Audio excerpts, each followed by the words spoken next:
हाड़ौती क्षेत्र की शिक्षा क्षेत्र की विभूति के रूप में अपनी पहचान बनाने वाले जेएलएन एजुकेशन ग्रुप के प्रबंध निर्देशक डॉक्टर आजम बेग को शिक्षा, स्वास्थ्य एवं समाज सेवा के क्षेत्र में अग्रणीय योजना के रूप में सिंगापुर में 28 मई 2023 को आयोजित इंटरनेशनल एजुकेशन कॉन्फ्रेंस में अतिथि वक्ता गेस्ट स्पीकर के तौर पर आमंत्रित किया गया है। वहीं संस्था अध्यक्ष फरीदा बेग भी प्रमुख महिला वक्ता विशेष अतिथि के रूप में उपस्थित रहेंगी। इसी खुशी में शनिवार को श्यामपुरा रोड सांगोद स्थित जेएलएन कैंपस में सम्मान समारोह आयोजित किया गया, जिसमें डॉक्टर आजम बेग डॉक्टर फरीदा बेग को फूल माला पहनाकर उनका सम्मान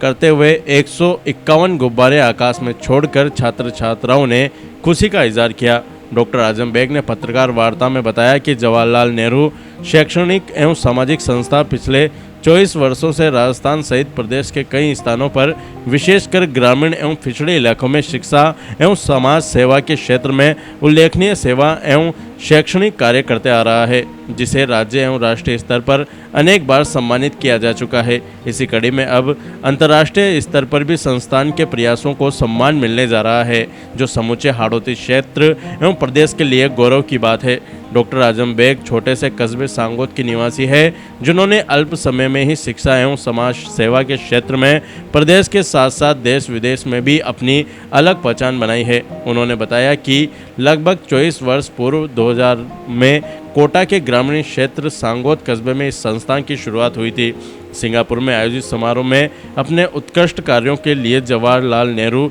शैक्षणिक एवं सामाजिक संस्था को भी सम्मानित किया जाएगा। विदित रहे कि संस्था पिछले 24 वर्षों से शिक्षा, स्वास्थ्य, समाज सेवा, आपदा प्रबंधन, जन जागरूकता अभियान आदि जनहित कार्यों में हमेशा आगे रही है। हम सांगोद की जनता का, अपने अभिभावकों का, अपने छात्र छात्र अध्यापिकाओं का, अपने स्टाफ के सभी वरिष्ठ सदस्यों का और अपने परिवारजनों का बहुत आभार व्यक्त करना चाहते हैं, जिनके अपूर्णीय सहयोग से हम लोग आज इस लायक हो सके हैं कि अंतर्राष्ट्रीय स्तर पर आयोजित होने वाले शैक्षणिक अधिवेशन में 28 मई 2023 को, जिसमें दुनिया के 100 बड़े बुद्धिजीवी, शिक्षा वर्ग के शिक्षा प्रेमी और अंतर्राष्ट्रीय स्तर के एजुकेशनिस्ट का सम्मान होना है। राजस्थान से जिन 2 संस्थाओं का चयन हुआ है, उसमें जेएलएन एजुकेशनल ग्रुप के रूप में गेस्ट स्पीकर की हैसियत से मुझे डॉक्टर आजम बेग, निदेशक जेएलएन एजुकेशनल ग्रुप को वहां पर आमंत्रित किया है और साथ ही गेस्ट के रूप में संस्था की अध्यक्षा डॉक्टर फरीदा बेग भी 28 मई को सिंगापुर के अंतर्राष्ट्रीय अधिवेशन में सम्मानित होंगी। टोंक की एक और बड़ी संस्था Saint Joseph schools and colleges Tonk के निदेशक आदरणीय गोवर्धन हिरोनी जी भी उस सम्मान समारोह में शरीक रहेंगे। मैं बहुत शुक्रगुजार हूं सिंगापुर की वर्ल्ड ऑर्गेनाइजेशन, एजुकेशन ऑर्गेनाइजेशन का और एजुकेशन सेंसेशन का, जिनके सहयोग से ये अंतर्राष्ट्रीय समारोह शिक्षा के क्षेत्र में आयोजित होने जा रहा है। सच्ची बात यह है कि आम जन के सहयोग के लिए किए गए कार्य और शिक्षा के क्षेत्र में जो काम हम लोग सांगोद से लेकर के कोटा तक, कोटा से लेकर माधोपुर तक और फिर माधोपुर से लेकर जयपुर तक कर रहे हैं, उसका ही परिणाम है कि हमको इस चयन में यह नाम जुड़ा है। और राजस्थान से एक पूरा डेलीगेशन जो शिक्षा के क्षेत्र में कार्य कर रहा है, 26 तारीख को जयपुर से दिल्ली के लिए रवाना होगा। 27 तारीख को 9 बजे सिंगापुर के लिए फ्लाइट है, जहां 28 तारीख को उन तमाम व्यवस्थाओं के साथ हम उस एजुकेशनल कॉन्फ्रेंस में शरीक हो सकेंगे।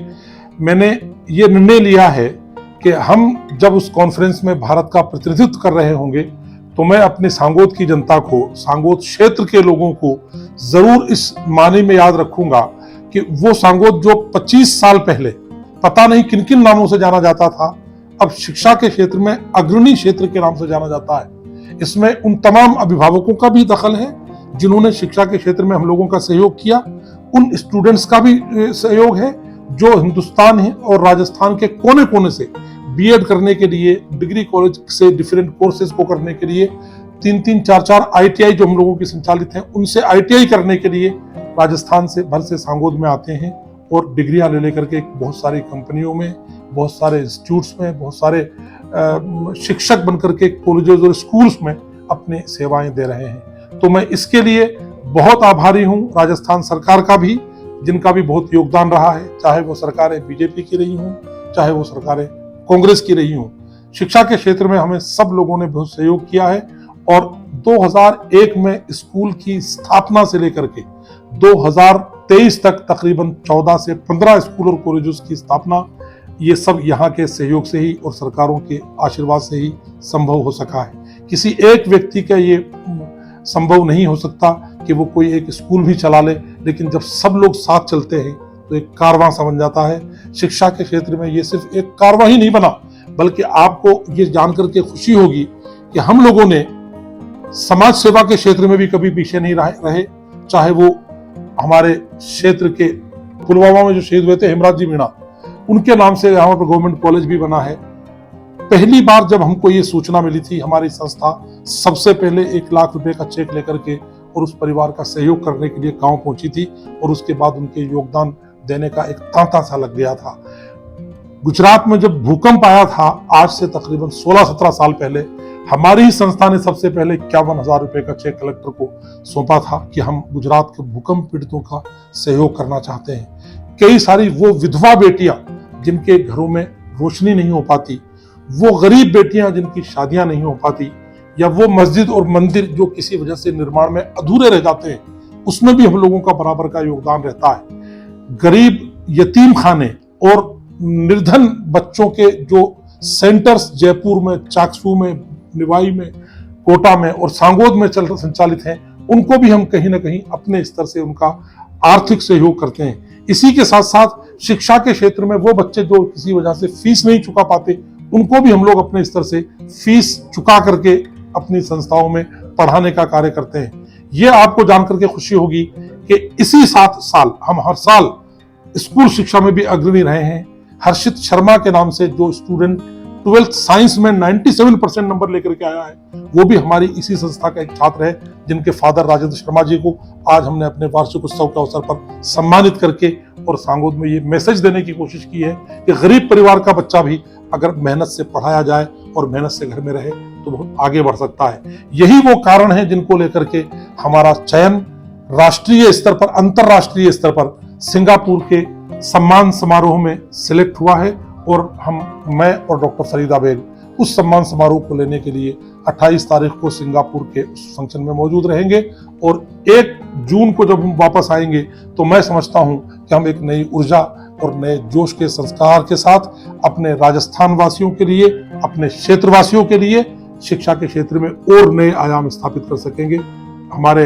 वरिष्ठ पत्रकार साथियों ने भी जो सहयोग हमको दिया है, सांगोद में भी और कोटा में भी और जयपुर में भी, हम उनके भी शुक्रगुजार हैं कि लोकतंत्र के इस चौथे स्तंभ के रूप में जर्नलिस्ट हमारे जो दोस्त हैं, उन्होंने हर स्तर पर सिर्फ हमको सहयोग ही नहीं किया, बल्कि हमारी वो छोटी बड़ी खबर जो हमने शिक्षा या समाज सेवा के क्षेत्र में की है, उसको जगह देने के प्रयास किए हैं और इसी से हम लोग आज लायक हो सके हैं कि हम अपने आप को सिंगापुर ले जाकर के सम्मानित करा सके। मैं आप तमाम लोगों का आभारी हूँ जो इस क्षेत्र में हमारे साथ बने हुए हैं। हाड़ौती की खबरों से हर समय अपडेट रहने के लिए YouTube पर सब्सक्राइब करें हाड़ौती न्यूज और प्रेस करें बेल आइकन को।